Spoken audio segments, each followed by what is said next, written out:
ایک اور بات یہاں پتہ چلی کہ یہ بھی تھوڑا حیا کے خلاف مسئلہ ہے، لیکن آج کی نئی نوجوان نسل جو ہے اس میں بہت زیادہ مبتلا ہو رہی ہے، جس کو اورل سیکس کہا جاتا ہے. اور میں نے جیسے عرض کیا کہ شرعی مسائل میں چاہیے اور اس کو بیان کرنا یہ ہماری ذمہ داری ہے. تو یہ چیز بھی انگریزی فلموں سے اور فحش فلموں سے ہماری نئی نسل میں بہت تیزی سے سرایت کر رہی ہے، اور لوگ اس بارے میں علماء سے بہت زیادہ مسائل پوچھتے ہیں، خواتین بھی پوچھتی ہیں جو اس میں مبتلا ہیں. تو اس کا بھی مسئلہ اورل سیکس کے ذریعے اپنی خواہش کو پورا کرنا اس طور پر کہ ڈسچارج ہو جائے انسان عورت کے منہ میں، بیوی کے منہ میں، یہ بالکل حرام ہے، بالکل ناجائز ہے، کیونکہ منی ایک غلیظ اور ناپاک اور گندگی ہے اور ناپاک اور نجس چیز ہے. بعض حضرات یہ کہتے ہیں کہ منی پاک ہے، مگر یاد رکھیں منی کے پاک ہونے کے دلائل مضبوط نہیں ہے، منی کے ناپاک ہونے کے دلائل بہت مضبوط ہیں. سب سے پہلی دلیل قرآن مجید میں آتا ہے الم نخلقکم من ماء مہین، ہم نے تمہیں غلیظ اور پلید پانی سے پیدا کیا، ذلیل پانی سے پیدا کیا ہے. تو اس میں بھی اشارہ ہے کہ منی ناپاک چیز ہے. دوسری بات یہ کہ حدیث میں آتا ہے کہ کنت افرق المنی من ثوب رسول اللہ صلی اللہ علیہ وسلم ثم یصلی فیہ. حضرت عائشہ رضی اللہ تعالی عنہ فرماتی ہیں کہ رسول اللہ صلی اللہ علیہ وسلم کے کپڑوں پر اگر منی لگی ہوتی تھی، صحیح بخاری کی حدیث میں، اس کو کھرچ کے صاف کرتی تھی، پھر آپ صلی اللہ علیہ وسلم اس میں نماز پڑھا کرتے تھے. اب بعض حضرات نے یہاں سے استدلال کیا ہے کہ منی اگر ناپاک ہوتی تو حضرت عائشہ اس کو دھوتی، کھرچ کے صاف کرنا اس کی علامت ہے کہ منی پاک ہے. لیکن یہ بات غلط ہے. اگر منی پاک ہوتی تو حضرت عائشہ کو کھرچنے کی ضرورت نہیں تھی. بات یہ ہے کہ وہ نجاست جس کا ایک باقاعدی جسم ہوتا ہے اور وہ کھرچ کے جسم سے یا کپڑوں سے الگ ہو سکتی ہے، تو اس نجاست کو پاک کرنے کا طریقہ یہ ہے کہ اس کو کھرچ دیا جائے. ناپاک تھی تبھی تو حضرت عائشہ رضی اللہ تعالی عنہ اس کو باقاعدہ کھرچ رہی ہیں اور دور کر رہی ہیں. اور گیلی منی کو نبی یہ ثابت ہے کہ حضرت عائشہ رضی اللہ تعالی عنہ آپ صلی اللہ علیہ وسلم کے کپڑوں سے دھویا کرتی تھیں اور آپ صلی اللہ علیہ وسلم اس میں نماز پڑھا کرتے تھے. حضرت عمر رضی اللہ تعالی عنہ کے دور میں کسی شخص کو احتلام ہوا تو اس نے اپنے پورے جو ہے نا وہ کپڑے دھوئے، تو حضرت عمر نے اس کو منع کیا، فرمایا کہ اتنا کافی تھا کہ اس جگہ کو تم دھو لیتے. تو اس میں بھی حضرت عمر اس کو باقاعدہ دھونے کا حکم دے رہے ہیں. کسی بھی صحابی نے اعتراض نہیں کیا کہ یار یا امیر المومنین آپ ان کو دھونے کا حکم کیوں دے رہے ہیں، منی تو پاک ہے. تو منی کے جو ناپاک ہونے کے دلائل ہیں وہ بہت مضبوط ہیں. باقی اس کو جو کھرچنے کا حکم ہے وہ اس لیے کہ منی کے پاک جو اگر خشک ہو جائے تو وہ کھرچ کے بھی پاک ہو جاتی ہے، اس کو پھر دھونا ضروری نہیں ہوتا، پہلے سے ہی پاک ہے. ایک اور دلیل منی کے ناپاک ہونے کی یہ ہے کہ جو مدی ہے، ٹرانسپیرنٹ پانی جو مرد کے جسم سے نکلتا ہے، وہ اگر جسم سے نکل جائے تو وضو فرض ہو جاتا ہے، اور منی نکل جائے تو غسل فرض ہوتا ہے. اب یہ کیسی بات ہے کہ مدی کے نکلنے سے جس سے وضو فرض ہو رہا ہے وہ تو ناپاک ہے، اور منی نکلنے سے جب غسل فرض ہو رہا ہے بڑی والی طہارت، اس کو ہم پاک قرار دیں. اس لیے امام ابو حنیفہ رحمہ اللہ تعالی کا مذہب منی کے بارے میں کہ یہ نجاست غلیظہ ہے، اور امام مالک کا بھی یہی مذہب ہے. یہ مذہب بہت دلائل کے لحاظ سے قوی ہے. تو اس لیے عورت کے منہ میں ڈسچارج ہونا یہ بالکل حرام ہے، ناجائز ہے، گندگی ہے. اسلام میں اس کی قطعاً اجازت نہیں ہے. اور اگر ان ائمہ کا مذہب لیا جائے جو منی کو پاک سمجھتے ہیں، اس لیے میں یہ عرض کر رہا ہوں کہ بعض حضرات نے اس پہ فتویٰ دیا ہے کہ یہ چونکہ پاک ہے لہذا اگر یعنی کوئی شخص منہ میں بھی ڈسچارج ہو جائے تو یہ بھی جائز ہے. یہ 100% غلط فتویٰ ہے. اس لیے کہ جو حضرات اس کو پاک کہتے ہیں وہ بھی اس کو خبائث میں داخل کرتے ہیں، حرام چیزوں میں داخل کرتے ہیں. اس کا کھانا یا اس کا منہ میں ڈالنا وہ بھی جائز نہیں کہتے. تو اس لحاظ سے بھی یہ ناجائز ہے اور بہت ساری بیماریوں کا ذریعہ بھی ہے. دوسرا مسئلہ یہ ہے کہ اگر کوئی ڈسچارج نہیں ہوتا اورل سیکس کے ذریعے تو اس کا شرعی حکم کیا ہے؟ تو اس کا حکم یہ ہے کہ یہ انتہائی سخت درجے کا مکروہ ہے، ناپسندیدہ عمل ہے. اور اس کے سخت درجے کے مکروہ اور حرام نہیں ہے لیکن بہت زیادہ ناپسندیدہ اور شریعت کے مزاج کے بالکل خلاف ہے. اور اسلامی کلچر میں اس کا کوئی تصور نہیں تھا. یہی وجہ ہے کہ فقہاء کرام کے ہاں اس چیز کا تذکرہ بہت ہی محدود پیمانے پر ملتا ہے. یہ اس کی علامت ہے کہ مسلمان معاشرہ اس چیز سے بالکل بھی واقف نہیں تھا کہ یہ کیا ہوتا ہے. تو یہ چیز غیروں سے آئی ہے، غیر مسلموں سے ہمارے معاشرے میں جو ان کی موویز دیکھ دیکھ کے، فحش فلمیں دیکھ دیکھ کے نوجوانوں میں اس چیز نے سرایت کیا. ورنہ یہ انسان طبی طور پر اس عمل سے بہت زیادہ نفرت کرتا ہے. کوئی بھی شریف الطبع آدمی ذہنی طور پر اس کے لیے تیار نہیں ہوگا. تو میں پھر بھی یہ کہہ رہا ہوں کہ بہرحال علماء اس کو ناجائز اور حرام نہیں سمجھتے، اس لیے کہ میاں بیوی ایک دوسرے سے جس طرح سے چاہیں استمتاع کر سکتے ہیں، لیکن سخت ناپسندیدہ بہرحال ہے اور مکروہ چیز ہے اور اس قابل نہیں ہے کہ اس کی حوصلہ افزائی کی جائے. یہ اس کے بارے میں ہے کہ جب یعنی جو ہے وہ ادخال کیا جائے اس فم کے اندر، اس جو ہے مرد اس میں باقاعدہ جو ہے وہ تلذذ حاصل کرے. اگر ایسا نہ ہو بلکہ باہر سے استمتاع کیا جائے, جیسے بعض جگہ ایسا ہوتا ہے کہ کیا نام ہے عورت کو اس چیز سے گھن آتی ہے کہ وہ اپنے منہ میں اس گندگی کو لے کر جائے, تو پھر بعض شوہر زوجہ کو مجبور کرتے ہیں کسنگ وغیرہ پر, تو یہ کم درجے کی کراہت ہے. یعنی یہ بھی ناپسندیدہ تو ہے مگر یہ اس درجے کا مکروہ, اس درجے کا ناپسندیدہ نہیں ہے. دوسری بات یہ کہ یہ جو میں نے پوری ڈیٹیل بیان کی ہے یہ اس صورت میں ہے اس کے مکروہ اور ناپسندیدہ ہونا کہ عورت اس کے لیے ذہنی طور پر آمادہ ہو. یہ بات خوب یاد رکھیں, اگر عورت کو اس عمل سے گھن آتی ہے تو پھر مرد بیوی کو اس کام پر مجبور ہرگز نہیں کر سکتا, کیونکہ یہ نکاح کے جو ایگریمنٹ ہے, مقتضیات ہیں, اس کے خلاف ہے. یعنی یہ اس میں داخل نہیں ہے. عورت اپنے آپ کو ہم بستری سے تو نہیں روک سکتی, مرد جب چاہے گا بیوی سے ہم بستری کر سکتا ہے, عورت کو اجازت نہیں ہے, لیکن خاص اس عمل سے عورت مرد کو روک سکتی ہے اگر وہ ذہنی. تو قرآن کیا کہتا ہے؟ کچھ لوگ دنیا میں ایسے ہیں جو اپنے آپ کو بھول جاتے ہیں, اور ہم سب اپنے آپ کو واقعی میں بھول گئے ہیں. تو یہ کون لوگ ہیں؟ اس کے بہت سارے اسباب ہیں جب آپ اپنے آپ کو بھولتے ہیں. سب سے بڑا سبب اس کا یہ ہے کہ جب آپ اللہ کو بھولتے ہیں تو پھر اپنے آپ کو بھول جاتے ہیں. نسوا اللہ فانساہم انفسہم, اللہ کہتے ہیں یہ اللہ کو بھول گئے, انہوں نے اپنی ڈکشنری سے اللہ کو نکال دیا, اللہ کو پس پش ڈال دیا. دنیا میں سب سے پہلی سزا ان کو کیا ملے گی کہ اللہ انہیں ان کا اپنا آپ بھلا دے گا. ایسے ایسے یہ کام کریں گے جس سے ان کا نقصان ہوگا دنیا میں بھی آخرت میں بھی.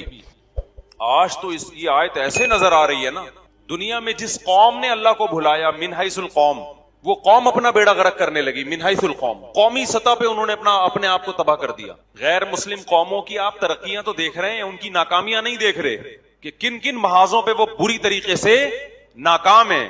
دیکھو ہمارے ہاں کامیابی اور ناکامی کا کرائیٹیریا یہ کہ وسائل کس کے پاس زیادہ ہیں. دیکھو کامیابی اسے نہیں کہتے, کامیابی ہے کہ وسائل کچھ بھی نہیں ہو پھر بھی کامیاب ہو آپ, اور ناکامی یہ ہے کہ وسائل کا ڈھیر لگا ہوا ہو پھر بھی آپ کیا ہو, ناکام. تو گورے کے وسائل کو مت دیکھو, وسائل کامیابی کے بہت ہیں مگر کامیاب نہیں ہیں. آخرت میں تو ہے ہی نہیں, دنیا میں بھی نہیں ہے. یہ غربت مہنگائی آپ یورپین اقوام پہ 4 دن کے لیے مسلط کر کے دیکھو. ہمارے ہاں کامیابی کے اسباب ہیں یا ناکامی کے؟ ہمارے کنٹری میں خاص طور پہ آج کل جو حالات چل رہے ہیں, سارے اسباب کیا ہیں؟ میڈیا پہ دیکھو, اخباروں میں دیکھو, بیڑا غرق پاکستان کا تباہ ہو گیا, اور مہنگائی مہنگائی مہنگائی مہنگائی سنتے چلے جاؤ. کراچی میں آپ روڈوں پہ نکلو, روڈ نہیں ہے, گٹر کے ڈھکن نہیں ہے, کتے ہی کتے. کتوں کی نسل اتنی اسپیڈ سے بڑھ رہی ہے, اور جب بات کرو کہیں تو بھائی اینیمل لورز جو ہیں وہ اس کتوں کو مارنے کو پسند نہیں کرتے. اتنے کتے ہو گئے ہیں, ایسا نہ ہو کل یہ کتے ہمیں کھونٹوں سے باندھ دیں کہ ہم زیادہ ہو گئے, تم منورٹی میں آ گئے ہو, اب تم ہمیں کاٹا کرو گے. کتے ہی کتے ہر جگہ, کہیں بھی کوئی. وہ لوگ بھی کتوں سے محبت کرتے ہیں یورپ والے, اتنا فری تو انہوں نے نہیں کرایا بھائی. ان کے یہاں بھی ایک تمیز سے کتے ہوتے ہیں, ان کی نسل بھی تمیز سے بڑھتی ہے. ہمارے یہاں تو کتوں کی مرضی سے ان کی نسل بڑھائی جا رہی ہے. جانوروں کی نسل پہ کنٹرول انسان کرے گا, انسانوں پہ کوئی کنٹرول, انسانوں پہ, انسانوں سے اوپر کی ذات وہ اللہ ہے, وہ اس کا کام ہے. آج دنیا کیا کر رہی ہے؟ انسانوں کی نسل کو کنٹرول کرنے کی کوششیں ہو رہی ہیں, جبکہ وہ انسانوں کا کام نہیں ہے. وہ انسان سے اوپر کی ذات ہے جو اللہ ہے, اور جانوروں کو اللہ نے آپ کا تابع بنایا ہے. آپ کی مرضی سے ان کی تعداد بڑھے گی, اس پہ کنٹرول کیا ہے؟ ختم. کتنے لوگ یہاں ہڈیاں توڑ کے آئے ہیں, بیان میں بیٹھے ہوتے ہیں جی ٹانگ ٹوٹی, کیسے ٹوٹی, بائک پہ جا رہا تھا کتے سے ٹکرا گیا. بہت ہو رہا ہے کراچی میں, کتے نے کاٹ لیا اور پاگل کتے نے کاٹ لیا, ٹیکے لگ رہے ہیں. مجال ہے گورنمنٹ کو کوئی ٹس سے مس ہو جائے اس بارے میں. جب بات کرو کہہ رہے باہر سے این جی اوز کی طرف سے پابندیاں ہیں, جو جانوروں کے حقوق کی تنظیمیں ان کی طرف سے کیا ہیں؟ پابندیاں. تو نسوا اللہ فانساہم انفسہم, میں کہہ رہا ہوں ہمارے پاس ناکامی کے سارے وسائل ہیں, پھر بھی خدا کی قسم اتنے ناکام نہیں ہیں, خوش ہیں. آپ کسی کو دیکھو نا بیٹھا ہوگا, مہنگائی یہ وہ, ایسے رو رہا ہوگا بیٹھ کے, 2 منٹ اخبار پڑھ کے ہوگا, وہ بھی وہ جو ٹینشن ہو رہی ہے وہ بھی کیا پڑھ کے ہوتی ہے؟ اخبار پڑھ کے یا ٹی وی دیکھ کے. جو ٹی وی نہیں دیکھ رہے, نیوز نہیں سن رہے, ان کو وہ ٹینشن بھی نہیں ہے. اور یہ بھی پورا دین نہیں ہے, پورا دین ہوتا زندگیوں میں جو بہت معمولی سی کچھ لوگوں کو ٹینشن ہے وہ بھی نہ ہوتی. کیونکہ صحابہ کرام کے پاس تو دنیاوی لحاظ سے اس سے زیادہ ناکامی کے اسباب تھے. 24 گھنٹے میں کھجور کھانے کو مل رہی ہے, وہاں کوئی معاشی ترقی کی بات کر سکتا تھا؟ ابے کیا ہو گیا, ایوب علیہ السلام کی پوری زندگی بیماریوں میں گزری، تو بتاؤ کامیابی کے اسباب ہیں یا ناکامی کے؟ ناکام دنیا کے لحاظ سے، لیکن اللہ کیا کہتا ہے؟ ایوب علیہ السلام کامیاب تھے، کبھی ان کی پیشانی پہ لکیر نہیں آئی، کبھی بے صبری کا ایک جملہ ان کی زبان سے نہیں نکلا۔ یعقوب علیہ السلام کا چہیتا بیٹا اللہ نے دنیا میں ان سے چھین لیا، ساری زندگی اس کی یاد میں روتے رہے، پھر بھی کیا تھے؟ کامیاب۔ زبان سے ناشکری کا ایک جملہ بھی نہیں نکلا۔ اعلم من اللہ ما لا تعلمون، میں اللہ کے بارے میں وہ کچھ جانتا ہوں جو تم نہیں جانتے۔ کامیابی کے اسباب اور وسائل کو لوگوں نے کامیابی سمجھنا شروع کر دیا ہے۔ یہ ایسے جیسے آپ کے پاس منزل تک پہنچنے کا راستہ ہو، اسی راستے کو آپ منزل سمجھنا شروع کر دیں۔ او بھائی اس راستے پہ چل کے منزل پہ پہنچے گا تو بھی اس کو راستہ کہیں گے، سمجھتا نہیں ہے بات کو، میرا خیال ہے جب پڑھے گا نہیں رات کو تو کیسے سمجھے گا بات کو۔ ہم اسکول میں ہوتے تو یہ ڈائلگ بولتے تھے، ٹیچر پڑھا رہے ہوتے تھے نا بچے کی سمجھ میں، ویسے بھی نہیں کراچی میں کسی کی سمجھ میں آتا، ٹیچر پڑھا ہی نہیں رہے ہوتے تو سمجھ میں آئے گا کہاں سے؟ لیکن اس زمانے میں پڑھاتے تھے، طلبہ کی سمجھ میں نہیں آتا تھا، اتنی ترقی نہیں ہوئی تھی جتنی آج ہے۔ اب تو پڑھائی نہیں ہے تو سمجھ میں کہاں سے آئے گا؟ ہمارے دور میں پڑھائی تھی، سمجھ میں نہیں آ رہا ہوتا تھا، تو اس وقت ہم یہ کہتے تھے جب پڑھے گا نہیں رات کو تو سمجھے گا کیسے بات کو؟ کیونکہ ہم نے مدرسوں میں پھر یہ اصول سیکھا کہ جو کل آپ کا سبق ہوگا نا، جو ٹیچر نے کل پڑھانا ہے، رات کو آپ نے اس کی اسٹڈی کر کے اس کو خود سمجھنے کی کوشش کرنی ہے۔ کوشش کرنے کے بعد پھر ٹیچر جب اس کو ایکسپلین کریں گے تو آپ کو اچھی طرح سے سمجھ میں آ جائے گا۔ اگر آپ نے رات کو اسٹڈی نہیں کی، دیکھا ہی نہیں ہے کل کیا سبق ہے، تو کل نہیں سمجھ میں آئے گا۔ تو اس میں ہم کہتے تھے جب نہیں پڑھے گا رات کو تو کیسے سمجھے گا بات کو؟ آگے پھر اسی میں شعر مکمل کر دوں، بچہ سمجھدار ہے اس لیے گھر سے باہر ہے۔ اس زمانے میں بچوں کو خراب کرنے کے لیے یہ جملہ، جو گھر میں ہوتا ہے وہ سمجھدار نہیں ہے، ایسی ڈائلاگ تھے یہ۔ تو اس زمانے میں بچوں کو اتنا ہی خراب کرتے تھے کہ بچہ سمجھدار ہے اس لیے گھر سے باہر ہے، تو دوست سمجھتا تھا گھر سے باہر رہنا سمجھداری ہے، وہ خراب ہو جاتا تھا۔ آج کل خراب کرنے کے لیے موبائل رکھے ہوئے، اسمارٹ فون رکھے ہوئے ہیں، وہ بچوں کو ویڈیوز لڑکیوں کی دکھا رہے ہوتے ہیں اس میں اسکولوں میں بیٹھ کے، اور آپ سمجھ رہے ہو میرا بچہ سائنٹسٹ بننے کے لیے، اعلیٰ تعلیم کے لیے۔ کراچی کے اسکولوں میں اگر کوئی یہ سمجھتا ہے کہ اس کا بچہ سائنسدان بنے گا، اگلے جمعے بیان کے لیے نہ، بیان سننے نہ، ایسے بے وقوف لوگوں کے سامنے جب میں بیٹھ کے بیان کروں گا تو ماحول کا اثر پڑتا ہے انسان، بلکہ کراچی نہیں، سندھ گورنمنٹ ہی کے فضائل چل رہے رہتے ہیں عام طور پہ، تو ہم تو دیکھ رہے ہیں پڑھائی کراچی میں۔ تو خیر، تو اللہ تعالیٰ کیا فرماتے ہیں؟ نسوا اللہ فانساہم انفسہم، جو اللہ کو بھلا دے گا اللہ اسے اپنا آپ بھلا دے۔ قومی سطح پہ جب جس سوسائٹی میں بے حیائی پھیلتی ہے، اس کا مطلب انہوں نے اللہ کو بھلا دیا، اب اللہ آپ سے انتقام لے، آپ اپنا نقصان کر رہے ہو۔ سب سے پہلا نقصان آپ کا گھریلو ماحول تباہ ہوگا۔ آپ کی بیٹیاں آپ کے سامنے اونچی آواز سے بات کرنا سیکھیں۔ پہلے باپ گھر میں آیا، بیٹی نے سر پہ دوپٹہ لے لیا ابا کے احترام میں، وہ دوپٹہ مارکیٹ سے شارٹ، حیا گئی تو بدتمیزی آئی۔ آج کل لبرل لوگوں نے ہر الٹی چیز پہ لیبل اچھے بدتمیزی کو کانفیڈنس کہا جاتا ہے کہ بچی میں کانفیڈنس بہت ہے، حالانکہ وہ بدتمیز ہوتی ہے، وہ کانفیڈنس نہیں ہے، وہ کیا ہے؟ بدتمیزی۔ سمجھ کیا رہے ہیں؟ دیکھ رہے ہوں گے وہ بیٹا باپ کے سامنے اونچی آواز سے بات کرتا ہے، اس کو کانفیڈنس سے تعبیر کرتا ہے۔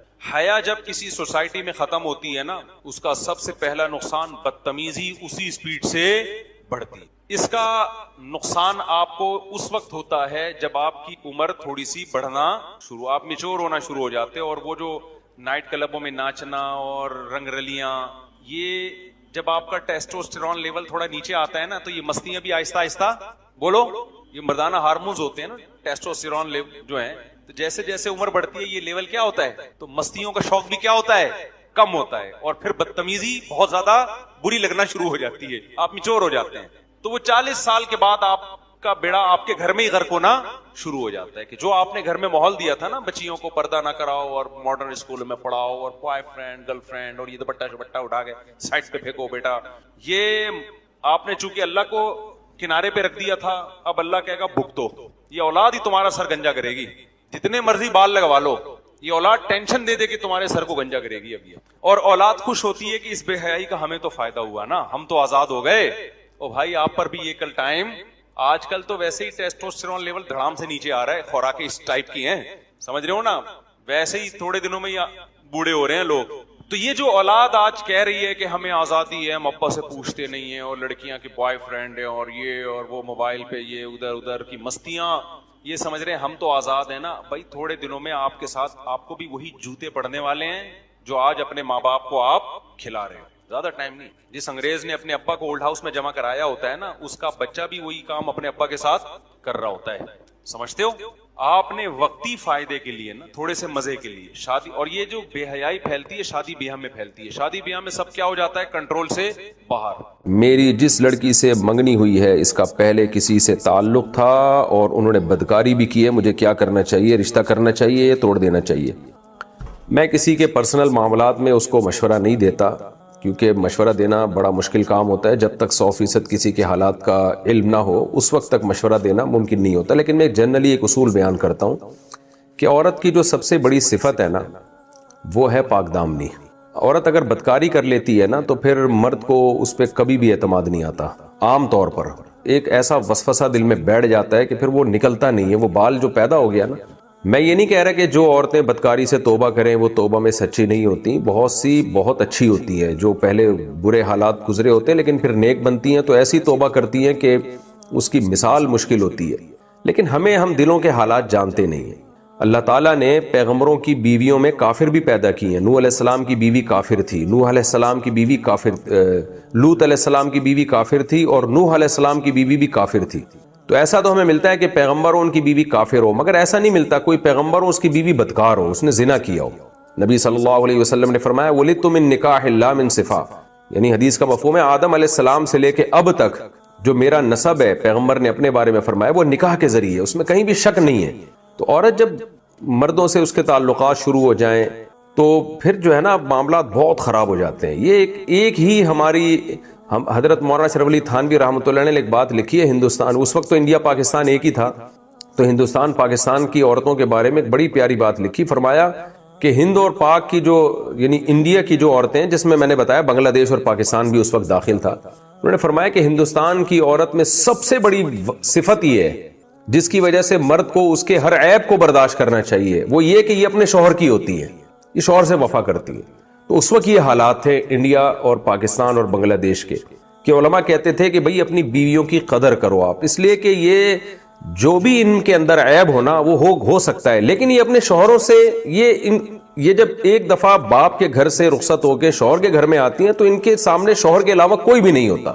لیکن اگر آج مولانا اشرف علی تھانوی زندہ ہوتے اور آج یہ جو ہمارا یونیورسٹیوں اور کالجز میں کو ایجوکیشن سسٹم دیکھ لیتے کہ ایک لڑکی کے کتنے افیئر چل رہے ہوتے ہیں مردوں کے ساتھ. ہمارے پاس جو کیسز آتے ہیں, اللہ تعالیٰ معاف کرے, برائی کا تذکرے سے برائی اور پھیلتی ہے. مردوں کو اعتماد ختم ہو گیا ہے اپنی بیویوں پہ, بیویوں کو اعتماد ختم ہو گیا اپنے شوہروں پہ. عورت کو یہ ڈر ہوتا ہے پتہ نہیں کہاں یہ کمبخت منہ کالا کر رہا ہے جا کے, کس سے اس نے کے رابطے ہیں, کتنی اس کی کلاس فیلوز ہوں گی جن سے یہ گپے لگاتا ہوگا. اور مرد کو اپنی بیوی پہ اعتماد نہیں ہے. یہ کو ایجوکیشن اور جو یونیورسٹیوں میں جو ہے نا, جس میں ہے کہ براڈ مائنڈڈ بننے کا نتیجہ ہے, جو ایکچولی کر کے جو ہمارے لبرل لوگوں نے سوسائٹی کو تباہ کر دیا, اس کا رزلٹ یہ نکل رہا ہے کہ نہ مرد کو بیوی پہ اب آج کل اعتماد رہا اور نہ عورت کو اپنے شوہر پہ اعتماد رہا. یہ ایک گدے گھوڑوں والا ریلیشن بن جاتا ہے, کاغذ میں ہوتا ہے. گدے گھوڑے میں نے بتاتا ہوں نا کہ گرل فرینڈ بوائے فرینڈ کا جو ریلیشن ہے وہ گدے گھوڑوں والا ریلیشن ہے. گدے گھوڑے بھی شادی نہیں کرتے اور جو زناکار اور بدکار لوگ ہوتے ہیں وہ بھی شادی نہیں کرتے. تو اس معاملے میں وہ ان میں گدے گھوڑوں میں کوئی فرق نہیں ہوتا. پیغمبروں کی سنت نکاح ہے, عورت اپنے باپ کے گھر سے, اس کی زندگی میں پہلا مرد آتا ہے جس کو شوہر کہتے ہیں, اور شوہر کی زندگی میں پہلی عورت آتی ہے جس کو بیوی کہتے ہیں. اس کے علاوہ میاں بیوی کا, مرد اور عورت کا کوئی ریلیشن نہیں ہے, عقل مندوں کی نظر میں, غیرت مند لوگوں کی نظر میں, اور اسلام کی نظر میں جو دین فطرت ہے. تو اب یہ سوسائٹی ہو رہی ہے تباہی کی طرف. اس لیے میں لوگوں سے کہتا ہوں اچھا دیکھیں مرد بھی بدکار ہو برا ہے, لیکن عورت کے بدکار ہونے سے نقصان یہ ہوتا ہے کہ نسب میں خلل پیدا ہوتا ہے, نسب میں شبہ پیدا ہوتا ہے. تو یہ زیادہ ڈینجرس ہو جاتا ہے. تو اس لیے خواتین سے بھی میں کہوں گا کہ نکاح کے لیے دیندار مردوں کو, اور دیندار سے مراد وہ نہیں جس کا جو صرف گیٹ اپ دینداروں والا ہو, ایسا مرد تلاش کرے جو پاک دامن ہو, ایسا مرد تلاش کرے جس کے طبیعت میں وفا ہو. وہ جب کسی کو بیوی بنا کے لاتا ہے تو آپ کو اس کے بارے میں پتا ہو کہ یہ اس کی کوئی گرل فرینڈ نہیں ہے, اس کا کوئی افیئر نہیں ہے. اس نے جب کسی لڑکی کی طرف نظر ڈالی ہے یا اس سے رابطے کی کوشش کی ہے تو بیوی بنانے کے لیے, اور پہلی بات ہی اس کی یہ تھی کہ بھئی میری وائف بننا چاہتی ہو تو ٹھیک ہے, ادروائز میرا تم سے کوئی رشتہ نہیں ہے. ایسے مردوں کو لڑکیاں تلاش کریں. لیکن لڑکیاں کو بھی دماغ خراب ہے, وہ کہتی ہیں پہلے ہم دوستی لگائیں گے, ہم دیکھیں گے کہ یہ کیسا ہے. تو آپ اگر دوستی لگا رہی ہو نا تو, اور یہ ایگری ہو گیا دوستی کے, اس کا مطلب یہ 20 لڑکیوں سے پہلے بھی دوستی لگا چکا ہے یہ. کیونکہ جس کی عادت ہوتی ہے, جو برا ہوتا ہے نا, جو آپ کو سٹا پیتے ہوئے پکڑا گیا, چرس پی رہا ہے, اس کا مطلب یہ چرس پیتا رہا ہے یہ. تو جو آپ سے دوستی لگا رہا ہے نا, تجربے کی بھینٹ چڑھا رہا ہے اپنے آپ کو اور آپ کو, اس کا مطلب پہلے بھی وہ دوستیاں لگا چکا ہے اور آپ کے بعد بھی لگائے گا. اور جو لڑکی کسی لڑکے سے دوستی لگا رہی ہے اس پر اعتماد نہیں ہے, وہ 20 لڑکوں سے ہو سکتا ہے پہلے بھی یہی کہہ کے دوستیاں لگا چکی ہو. تو جس لڑکی کی زندگی میں 10 مرد آ چکے ہوں اور جس مرد کی زندگی میں 10 عورتیں آ چکی ہوں, اس پہ کیسے اعتماد کیا جا سکتا ہے؟ میں پوری بات کا خلاصہ بیان کرتا ہوں کہ یہ خوب اچھی طرح سمجھ لیں کہ یہ زمانہ وہ نہیں ہے جو پہلے تھا. اب لڑکے لڑکیاں مکس گیدرنگ, ٹک ٹاک, موبائل پہ رابطے, فیس بک آئیڈیز ایک دوسرے سے شیئر کرنا, ان سب چیزوں کی وجہ سے سوسائٹی بہت چینج ہو چکی ہے. اگر کسی آدمی کو چاہیے کہ اس کا گھر بسے, اس کو ایک محبت والی بیوی ملے, اس کی اولاد ہو, کل اس کا ایک اچھا خاندان ہو جس کو ہندی میں کہتے ہیں پریوار ہو اچھا, تو مرد کو چاہیے ایسی لڑکی تلاش کرے جو گھر کی دہلیز سے نکل کے شوہر کے گھر میں جائے, چاہے ایجوکیشن نہ بھی ہو اس کے پاس, اس سے کوئی بڑا فرق نہیں پڑتا ایجوکیشن نہ ہونے سے. ایجوکیٹڈ ہے لیکن عفت اور پاک دامنی کی دھجیاں اڑا دی ہے, وہ زیادہ ڈینجرس ہے. دوسرا, لڑکی بھی ایسے آدمی کو تلاش کرے جس کے افیئرز نہ ہو, وہ جب کسی کی طرف رابطہ کرے تو کہ میں نے آپ سے نکاح کرنا ہے, ادروائز میں آپ سے دوستی نہیں لگا سکتا. تو اس طرح کے لڑکے بھی شارٹ چل رہے ہیں مارکیٹ میں, لڑکیاں بھی شارٹ چل رہی ہیں, لیکن ابھی ختم نہیں ہوئے ہیں. جب ختم ہو گئے تو اللہ قیامت لا کے پوری دنیا ہی کو تباہ کر دے گا. ختم نہیں ہوئے, شارٹ ضرور ہوئے ہیں, تو مشکل ہوگی لیکن آپ تلاش کریں, مل جائے گی. تو اور اگر ایجوکیٹڈ لڑکی ہی دیکھنی ہے آپ نے, تو ایجوکیٹڈ لڑکی میں پھر پاک دامن وہاں بھی ملیں گی آپ کو, تو اس میں بھی آپ یہ کوشش کریں. تو سب سے پہلی جو چیز ہے نا لڑکی میں دیکھنے کی, حدیث کی روح سے بھی اور فطرت بھی جس کو کہتی ہے اور عقل بھی یہی آرڈر دے گی آپ کو, سب سے پہلی چیز لڑکی اور لڑکے دونوں میں یہ ہے کہ پاک دامنی. پاک دامنی کا مطلب ان کے افیئرز نہ ہو, اس پہ کوئی کمپرومائز نہ کیا کریں. باقی یہ کہ آپ کے خاص اسپیسیفک آپ نے جو پوچھا ہے کہ جس لڑکی سے میری منگنی ہوئی ہے اس نے پہلے بدکاری بھی کر چکی ہے, اس سے مجھے نکاح کرنا چاہیے نہیں کرنا چاہیے, تو میں نے پہلے بتا دیا کہ میں ذاتی معاملات میں مشورے نہیں دیتے, اصول اور ضابطے میں بیان کرتا ہوں کہ جب ایک لڑکی کسی مرد سے بدکاری کر لی نا تو بہت ایک حیا بہرحال نکل جاتی ہے, اور اتنا معاملہ آگے تک جا چکا ہو تو بڑا مشکل ہوتا ہے کہ پھر مرد کے دل میں وسوسے نہ آئیں اس کے بارے میں. آپ کہیں سفر پہ جائیں گے 1 سال کے لیے, بعض دفعہ جاب ایسی ہو جاتی ہے آدمی 1 سال گھر سے باہر رہتا ہے, پھر آپ کے دماغ میں شیطان وسوسے ڈالتا رہے گا کہ پتہ نہیں کیا ہو رہا ہے, کوئی افیئر تو نہیں چل رہا. آج کل کوئی 100% نگرانی کر نہیں سکتا, تو یا تو اتنا بڑا ظرف رکھیں کہ پھر آپ نے وسوسے دل میں نہیں لے کر آنے, آپ کو اس پہ یقین آ جائے تو ٹھیک ہے, لیکن جب وسوسے آتے ہیں تو پھر آدمی پریشان ہوتا ہے. عورتیں بھی اس طرح پریشان ہوتی ہیں, جب ایک دفعہ میاں پکڑا جائے نا کسی افیئر میں تو پھر وہ 100 قسمیں اٹھا لے, عورت کو اعتماد نہیں آتا, پھر عورت کو یہی ہوتا پتہ نہیں گھر سے باہر کیا کر رہا ہے. تو یہ رشتہ کی جو بیس تھی وہی بیس ہی ختم ہو جاتی ہے. تو اپنے لیے کوشش یہی کرنی چاہیے کہ پاک دامن سے پاک دامن لڑکی تلاش کریں. آگے اولاد کے بڑے مسائل ہوتے ہیں, اور عورت کو بھی چاہیے پاک دامن مرد کو تلاش کریں. سورہ نور نے دیکھیں قصہ ہی ختم کر دیا نا, الطیبات للطیبین والطیبون للطیبات. اللہ کہتے ہیں پاک دامن عورتیں پاک دامن مردوں کے لیے اور پاک دامن مرد پاک دامن عورتوں کے لیے. والخبیثات للخبیثین والخبیثون للخبیثات. ناپاک عورتیں گندی عورتیں گندے مردوں کے لیے اور گندے مرد گندی عورتوں کے لیے.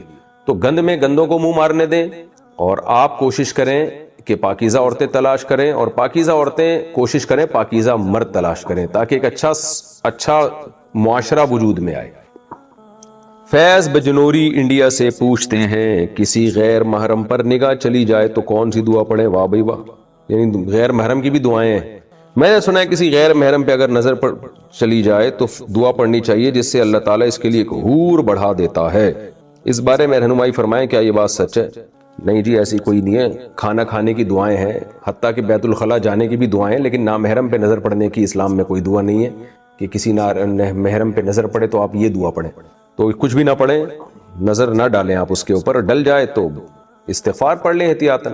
اور وہ استغفار پہ بھی مجھے ایک چٹکلا یاد آیا کہ کچھ لوگ جا رہے تھے تو نظر نیچی کر کے انہوں نے آپس میں یہ معاہدہ کیا, بھائی اگر کسی نامحرم پہ نظر پڑ جائے نا, یہ ٹھرکیوں کی میں آپ کو مثال دے رہا ہوں, تو انہوں نے کہا بھائی کسی نامحرم پہ نظر پڑ جائے تو استغفار پڑھنا.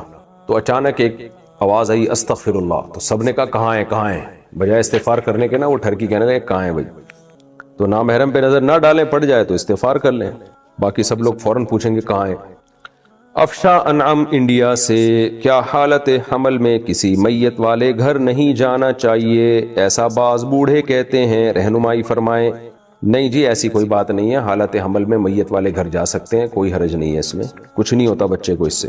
دوست محمد خانیوال سے، میری بھابھی حاملہ ہیں، الٹرا ساؤنڈ سے معلوم ہوا کہ بچہ معذور ہے، مشورہ دیجئے کہ کیا کرنا چاہیے؟ حمل ضائع کروایا جا سکتا ہے؟ حمل جب 4 مہینے کا ہو جائے نا تو کسی صورت میں اس کو گرانا جائز نہیں ہے. صرف ایک صورت ہے کہ ڈاکٹر کہہ دیں یہ بچہ پیدائش سے پہلے ہی مر جائے گا، اور اگر ابھی اس کو ایبورشن نہ کیا تو ماں کی زندگی کو خطرہ ہے، تو پھر بچے نے تو ویسے ہی مر جانا ہے پیدائش سے پہلے ہی، تو پھر وہ اس کو وقت سے پہلے اس کی ایبورشن کروا کے ضائع کیا جا سکتا ہے، کیونکہ ویسے بھی زندہ آنا نہیں ہے اس نے دنیا میں. اس کے علاوہ 4 مہینے کا جب بچہ ہو جائے نا تو کسی قیمت پہ حمل نہیں گرا سکتے. معذور ہے تو کوئی بات نہیں، اس پہ اللہ کی تقدیر پہ راضی رہنا چاہیے. سارے مزے انسان نے دنیا میں نہیں اٹھانے، اصل تو آخرت ہے. تو ہم نے دیکھا ہے لوگوں نے اپنے معذور بچوں کو پالا اور بڑی محبت سے ان کو پال پوس کے بڑا کیا. دیکھیں کافر چاہتا ہے، کافر کا آخرت پہ یقین نہیں ہے، تو کافر تو چاہے گا کہ کوئی ٹینشن نہ ہو اس کو دنیا میں، وہ ہر طرح کی ٹینشنوں سے آزاد زندگی گزارنا چاہتا ہے، کیونکہ اس کا عقیدہ مر کے مٹی ہو کے ختم ہو جاؤں گا. لیکن ہم تو مسلمان ہیں بھائی، قرآن کہہ رہے ہیں وَإِنَّ دَارَ الْآخِرَةِ لَهِيَ الْحَيَوَانُ، کہ اصل زندگی ہے ہی آخرت کی. تو جب آخرت ہی اصل ہے تو اگر معذور بچہ پیدا ہو گیا تو بھائی یہ تو آپ کے لیے جنت کمانے کا ایک بہترین ذریعہ ہے. آپ اس معذور کی خدمت کریں، ایک ایک لمحے میں آپ کے درجات بلند ہوں گے. ہم بچپن میں رہا کرتا تھا، ہم نے دیکھا کہ ہمارے دوست تھے، ان کا معذور بچہ تھا، وہ واکر پہ لے کے اس کو گھومتے تھے. 8-10 سال انہوں نے اس بچے کی خدمت کی، اس کے بعد اس بچے کی ڈیتھ ہو گئی. تو آپ سوچیں کیا اللہ تعالیٰ کے اعمال میں نہیں لکھے جا رہا ہے یہ اجر؟ جو بھی بچہ ہوتا ہے نا، غیر مسلموں نے یہ شو کیا ہے کہ یہ بچہ ماں باپ کا ہے. اسلام کہتے ہیں نہ، پہلے یہ اللہ کی مخلوق ہے، اس کے بعد والدین کا بچہ ہے. یہ خوب سمجھ لیں. ہم جن بچوں کو پالتے ہیں، محبت دیتے ہیں، پڑھاتے ہیں، کوشش کرتے ہیں وہ دنیا میں ترقی کریں، تو یہ اپنے بچوں کو نہیں کر رہے، یہ اللہ کی مخلوق کی خدمت کر رہے ہیں. اپنے بچہ یہ بعد میں آپ کا، پہلے اللہ کی مخلوق ہے یہ. تبھی ماں باپ پر فرض ہے کہ اپنے بچوں کو پالیں، کیونکہ وہ اللہ کہتے ہیں تمہارے نہیں ہے، میری مخلوق ہے یہ میں نے تمہارے ذمہ لگایا ہے ان کی خدمت کرنا، ان کی کیئر کرنا. تو اس لیے ہمارے لیے تو جنت کمانے کا ذریعہ ہے. یہی وجہ ہم نہ نسل روکتے ہیں اور نہ الحمدللہ ہم بچوں کو بوجھ سمجھتے ہیں، نہ لڑکیوں کو بوجھ سمجھتے ہیں نہ لڑکوں کو. ہمارے پاس تو یہ آخرت کا بہترین ذریعہ ہے. جو دنیا پرست لوگ ہوتے ہیں وہ بچے روکتے بھی ہیں، اس لیے کہ 2 سے زیادہ ہو گئے تو ہماری آمدن میں ہی ہمارے ساتھ شریک ہو جائیں گے. لہذا جتنے بھی ارب پتی کروڑ پتی لوگ ہیں وہ غربت کے خوف سے ان کے 1-2 سے زیادہ بچے ہوتے نہیں ہیں، کیونکہ ان کو ڈر ہوتا ہے ہم غریب نہ ہو جائیں. تو ان پہ ویسی پھٹکار اللہ کی طرف سے اتنی برستی ہے اس کنجوسی دماغ اور کنجوس دل کی وجہ سے کہ کروڑ پتی ہو کے بھی اللہ ان کے دل کو جو ہے نا تنگ کر لیتا ہے. پھر ان کو اولادیں بھی ایسے ہی ملتی ہیں.